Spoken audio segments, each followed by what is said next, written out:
Thanks for taking the time to have a look at this video. I kind of feel like I want to start reviewing a few cars, and that's just because I'm a bit of a petrol head, although I'm not really that keen about the idea of being on camera. It makes things a little bit awkward for me.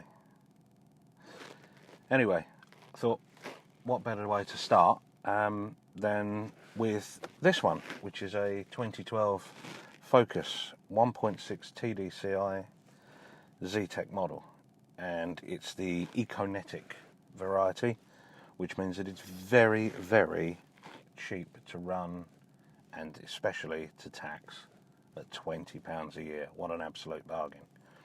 However, the reason I chose this one to start with is very simple actually. It's for sale. It belongs to my mum, and my dad has given up driving. They're going to keep the Tiguan that they have, as it's a bit easier for him to get in and out of. So I thought, why not do an overview of a Focus? There's no shortage of Ford Focuses on the road at the moment of this vintage.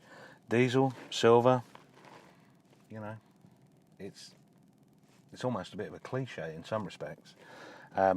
But I found so many features in it in the last couple of weeks that I thought, you know, there's probably a lot of people out there that don't know just how well equipped these things are, just how good they are, and, well, maybe you're considering a Focus. Maybe you're thinking, I'm looking for a small family hatchback. I'm looking for something cheap to run, economical, but I kind of want a few toys with it. Well, I'm going to take you through some of them. We'll take it for a little drive, and I'll run through some of the features, give you some of the specs and the overview, and then I'll put together a bit of B-roll footage at the end, photos of this particular car, and if it's something that interests you, well, get in touch. Come and have a look and see what you think. Anyway, so first thing I'll demonstrate while I'm sat here is that obviously the engine at the moment is up to temperature.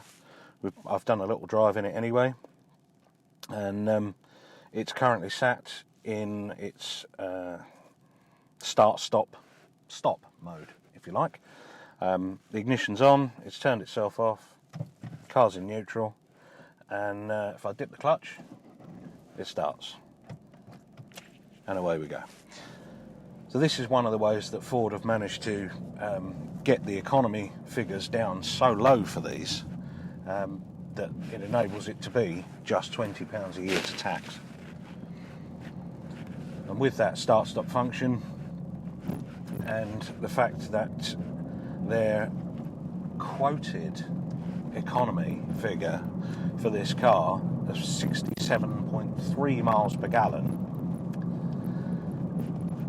just really helped to get that CO2 figure right down, and thus give you a nice cheap to tax vehicle. So £20 a year. If you are of the mindset that you would prefer to pay that monthly, it will cost you £21 over the year for the privilege. I'm not going to do the maths on that, but I mean that's like £2 a month, isn't it, or something? In fact, it's less than that. Why, you know, if you're in a position where you need to pay that monthly, that £20, you probably shouldn't be buying a new car. And what can we tell you about it? Well, it's very, very well equipped, inside and out. So some of the highlights on this, if you're looking at it for a family car from that point of view, 5 seats, hatchback, 5 doors, cloth seats, which are actually, I quite like the style of the cloth seats in this, and to be honest, they're probably more comfortable to live with than leather. They don't necessarily look as nice, but they're not freezing cold in the winter, and they don't burn your legs when you're wearing shorts in the summer, so they're probably better to live with.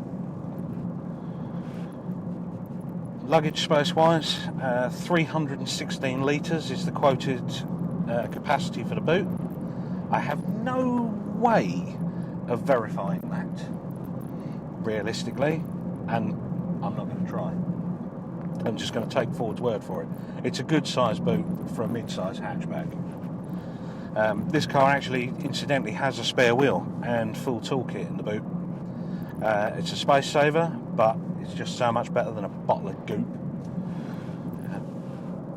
So, you know, I like a spare wheel. That's important to me. It has one. Moving forward slightly from there, well, let's look at the safety aspect of it still. There's a family car. 5-star Euro NCAP safety rating, which is important. We've got airbags in the steering wheel, in the dashboard, curtain airbags, seat airbags, there's side impact protection, and let's hope we never actually have to find out how good it is. Also seatbelt pre-tensioners, as you'd expect with airbags as well, but not going to drone on about that too much.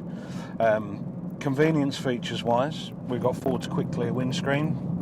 This one in particular has been replaced in the last 2 years, I think, because as is typical of those, as they get a bit older, they only clear one side, and you guarantee it won't be the driver's side. It's always the drinker's side. So that's been done. We've got the 6-speed manual box, which has got a really nice throw on it. It's very, very light, beautifully placed gear shift. I prefer a sportier car. I'd like a slightly shorter throw on it, but to go for a short or quick shift on a 1600 diesel with 103 brake horsepower and 199 foot-pounds of torque, I just don't think it's that important. It's just not that type of car. Okay, so let's talk about performance. As I've suggested, 103 brake horsepower, 199 foot-pounds of torque are the factory figures, and the quoted 0 to 60 time 11.4 seconds. Now, I don't know what that is in dog years. It seems a very long time in human years. It's an eternity if you're going to try and drive it like that. This is not a race car. However, in my opinion, and it is only opinion, 0 to 60 times are a great way for manufacturers to kind of benchmark against other manufacturers. Brilliant. But what's that in the real world? Well, it's kind of neither here nor there, is it? When do you do a standing start to 60 miles an hour and need that to happen in the shortest possible time? In real world situations, I don't think you do. So, to my mind, the importance figures, 0 to 30, that's where you're really going to use it, and maybe 50 to 70 for that joining the motorway, a little bit of punch. And in that arena, this car drives very, very well. Let's just see if we can demonstrate the start-stop, if we actually need to stop at this junction. Out of gear, stop the car, foot off the clutch, car turns off. Dip the clutch, restarts, and you're good to go. Let's try and stretch its legs a little bit. That's national limit piece of road, up to 60 mile an hour, without trying too hard. That is 60. And, you know, that's revving it less than 3,000 RPM. It's not working it hard. It drives very well. But also has a good pull from that 40 mile an hour, 50 mile an hour, in fact, point through there. Let's try and leave a bit of space between ourselves and the cars in front, who only want to do 40 in a national limit A road, and then fifth gear from 40 mile an hour, slight squeeze of the throttle, Comes on boost just nicely, just around 1500 RPM and 60. Fifth gear acceleration, and certainly not to the floor, just easing it on. Let's talk about the infotainment system for a moment. FM AM radio. Does anyone use AM? I don't even know why it's still a thing. I believe single in-dash CD on this model. DAB radio, which is kind of a nice feature. If you like your adverts in high quality HD audio, then, you know, you can really get the feel of that from commercial radio. That's nice. And good quality bass on those adverts as well. The sound that actually comes out of this is really quite pleasing. Ford have done ever so well with that. More importantly to me, this one has an aux-in function. It's got a line-in plug in the glove box. God only knows why that's even a thing or ever was deemed to be a good idea. But it's also got a USB port. And the beauty of that for me is that it gives you full-blown iPod control up here on the screen for the radio. And it's nice because it's at eye level, or it's not eye level obviously, but it's as low as you really want to take your eyes while you're driving. And that's fully controlled by these little 4 arrows and the OK button here. And one of the things that I really like about the way they've done this and the way that Ford have engineered this system, this to me is all very, very busy. And, you know, having a telephone keypad on the dash is just not a priority. But what they've done, very cleverly, as I said, is that they have replicated this unit here on the steering wheel right here. This is this. And that means that I can have the full control over my radio, music, whatever I want to be listening to, without actually taking my hands off of the steering wheel. Now, Ford have also replicated that on the other side of the steering wheel, which, to be honest, didn't actually make a great deal of sense to me when I got in it, because there's just 4 arrows and an OK, and it's the same, both sides.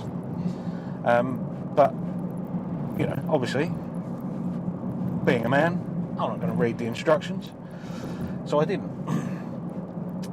This one replicates this and controls here. These 4 replicate, or don't replicate at all. These 4 control your trip computer in the top of the clocks there. Actually, yeah, those there, that makes perfect sense. On top of that, you've got volume, track skip down the bottom of the steering wheel here, answer and reject calls because it's got built-in Bluetooth, and it even does Bluetooth streaming, which is, I think, quite rare in a car of this age. 2012, it's coming up 10 years old. And then there's actually a voice control button. It's got voice control. Now, I feel I should apologise for my voice, because there's probably nothing wrong with your speakers. This is actually how I sound. And how I look, for that matter. I feel bad for my wife. She's a patient woman. So obviously I can't use voice control. I can press it for you and it will talk to me and I'll tell it what I want it to do, and then I'll tell it again, and, you know. Well, let's try it anyway, just for the hell of it. Radio. DAB. Function, please. Preset 1. Among others, the radio functions include... I don't know what they are. FM, AM, tune name, play directory, and store name. FM. FM frequency, please. 98.8. Tune 98.8. Okay. And that's Radio 1. That's actually doing that. I don't like Radio 1, so, you know, I'm not going to do that. I'm going to just change it and press this until it reappears on DAB, and there it is. Obviously I can't broadcast it on a video anyway, so it may as well be off.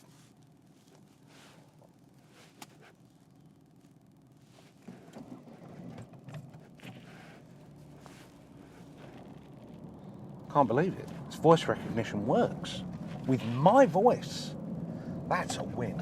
Absolutely is a win. I just don't own this car, so it's never going to matter to me. You know, it works. I'm pleased with that. Borderline excited, almost cracked a smile. Well, that doesn't happen often. Well, we're almost back now. So that's it.